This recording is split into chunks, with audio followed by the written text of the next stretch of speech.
आपल्यासोबत मंत्री गिरीश महाजन सर आहेत. सर, गेल्या वेळेस तुम्ही आला होता तेव्हा तुम्ही गर्दीवर नियंत्रण ठेवण्यासाठी अक्षरशः पाहणी केलेली होती. यंदा काय चित्र आहे पंढरपूरमध्ये? काय? मी कालपासून इथेच आहे. हा, सगळी पाहणी केलेली आहे. रात्रभर तर मी फील्डवरच आहे. हा. गर्दी यावेळेला खूप आहे. म्हणजे मागच्या वेळेपेक्षा जवळपास 8-10 लाख भाविक जास्त या ठिकाणी आलेले आहेत.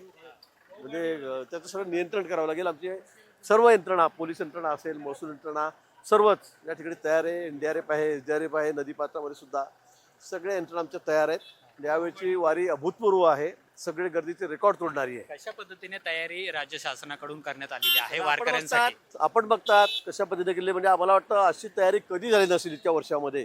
इतकी सुंदर तयारी सगळे वारकरी सांगतायत की अशी व्यवस्था, इतकं चांगलं काम हे कधी आम्ही बघितलं नाही. इतकं सुंदर काम या ठिकाणी यावेळेला झालेलं आहे. कुठेही पैशाची कमी पडलेली नाही. सगळ्या वारीची सगळी काळजी थेटपासून पालख्यांची दिंड्यांची या ठिकाणी घेतलेली आहे. आपणही बघतायत. आषाढीला अवघे काही तास उरलेले आहेत. काय आव्हान तुम्ही वारकऱ्यांना करणार आहे? कारण की मोठ्या संख्येने वारकरी पंढरपुरात वारकऱ्यांना काय आवाहन करतं? वारकऱ्यांना मला आशीर्वाद द्यायचे आहेत. वारकऱ्यांना आम्ही काय आवाहन आपल्याकडे काय साकडे? विठ्ठलाला हे सगळे बाबा चांगला पाऊस पडू दे. अजूनही अनेक भागामध्ये पाऊस नाहीये.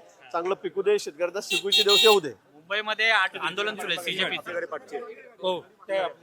तर गिरीश महाजन होते, त्यांनी संपूर्णपणे पाहणी आहे ती सुद्धा केलेली आहे. आणि यंदा वारकरी हे जवळपास 8 ते 10 लाख संख्येने जास्त आलेले आहेत असं सुद्धा त्यांनी म्हटलेलं आहे. आणि कुठेही वारकऱ्यांची गैरसोय होणार नाही याची सुद्धा काळजी आहे ती सरकारने घेतलेली आहे असं सुद्धा गिरीश महाजन यांनी स्पष्ट केलेलं आहे. आणि त्यामुळे यंदा वारकऱ्यांची वारी आहे ती सुलभ होईल या पद्धतीने सरकारने सुद्धा प्रयत्न केल्याचं गिरीश महाजन यांनी सांगितलेलं आहे. कॅमेरामन रोहित वनकटेसह अमोल धर्माधिकारी, LS मराठी, पंढरपूर.